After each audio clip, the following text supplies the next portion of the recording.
Hi, I am Maya. What is your name? I like that. I have a story to tell you. It is called A Christmas Carol. It is one of the most beloved winter stories. In this tale, a man named Scrooge is taken on a fantastic journey to the past, present, and future in order to realize the true meaning of Christmas. Are you ready? Fabulous! Let's begin.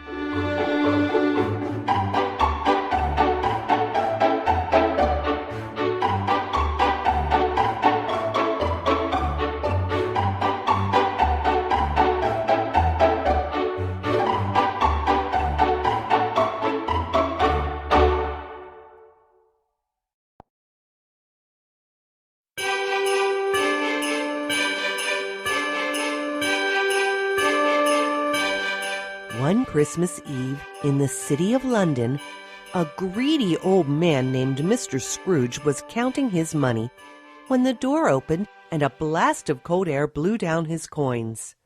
"Merry Christmas," said his nephew Fred. "I'd like to invite you to our house for a Christmas party." "Bah, humbug," replied Mr. Scrooge as he banged his fist on the counting table. "If there's anything I hate more than people who owe me money, it's Christmas." Mr. Scrooge ordered his worker, Mr. Cratchit, to put more coal in the fire as Fred left sadly. "He's only a boy," said Mr. Cratchit. "Perhaps you shouldn't be so rough with him." "Bah, humbug!"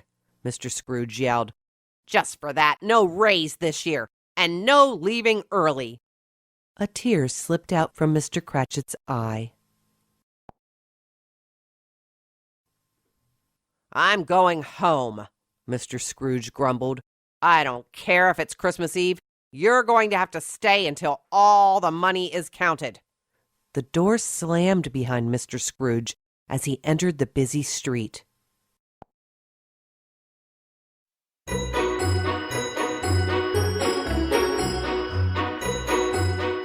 Outside, the people of London were rushing everywhere with packages. A few charity workers held out jars, asking Mr. Scrooge to donate to the orphanage. "Bah, humbug!" Mr. Scrooge replied. "Nobody deserves money for nothing." When Mr. Scrooge finally reached home, he sat down and enjoyed his empty house where no one was singing annoying carols. Mr. Scrooge changed into his pajamas and drew the covers up to his chin.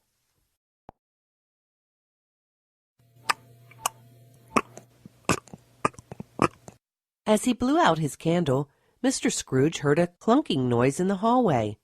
"Who's there?" he called. No one answered.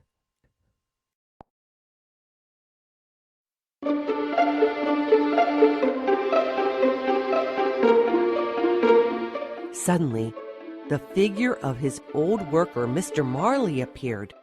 Mr. Scrooge rubbed his eyes because he knew that Mr. Marley had died years ago.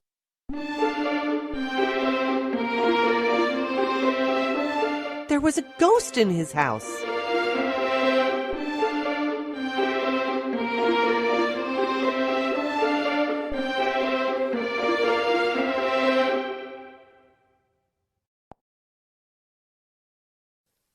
"I was greedy like you," Mr. Marley said as he rattled the metal chains.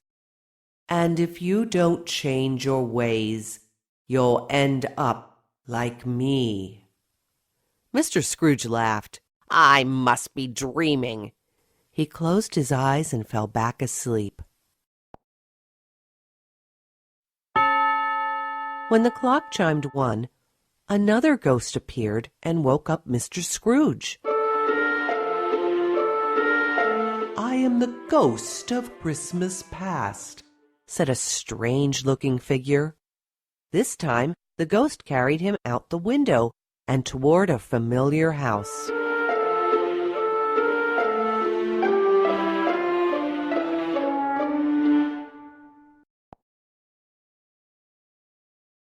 Inside the house, Mr. Scrooge saw himself happily opening Christmas presents as a boy.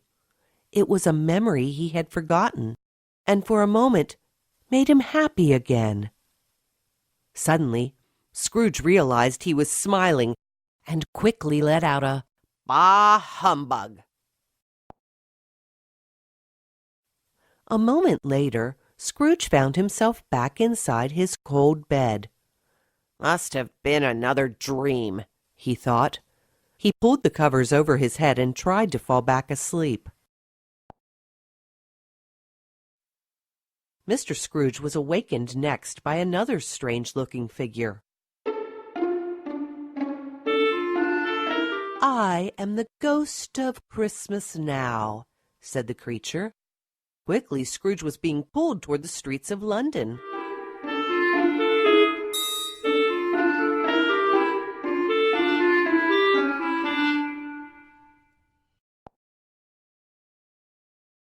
Outside, he heard two charity workers talking. "We haven't raised enough money. The orphanage is going to close." Scrooge frowned, remembering how he'd treated the same charity workers earlier that day.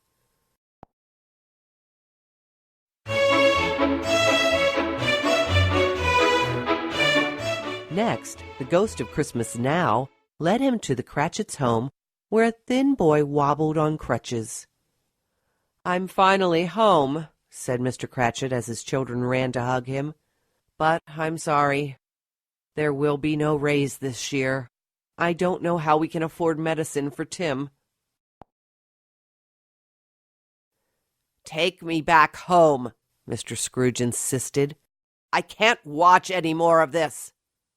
Immediately, Mr. Scrooge returned to his dark bedroom, all alone. Mr. Scrooge found it hard to fall back asleep after what he saw. He got up to get a glass of water when a third ghost appeared. "I am the ghost of Christmas future," said the figure. Mr. Scrooge yawned as the third ghost flew him toward the cemetery.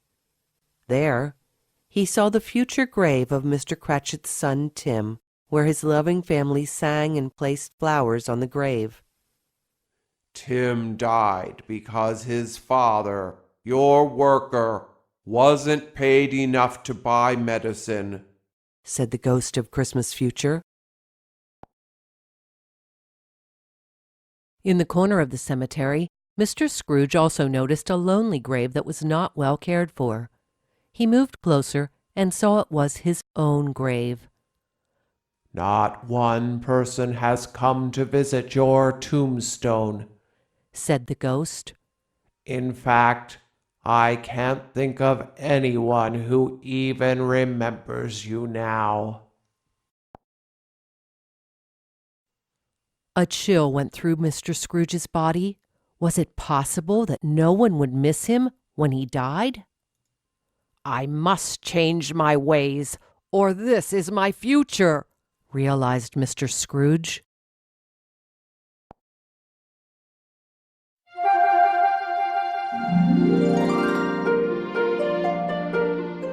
The next morning, Mr. Scrooge sprang out of bed and got dressed in his best Christmas clothes.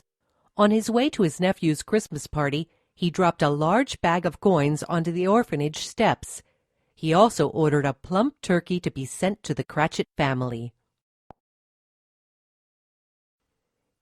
Instead of yelling his usual "Bah, humbug!" throughout the streets of London, Mr. Scrooge greeted every passerby with a cheerful "Merry Christmas!"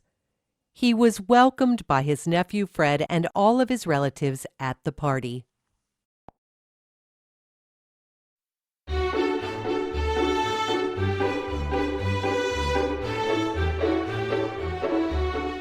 From that Christmas forward, Mr. Scrooge changed the future of everything.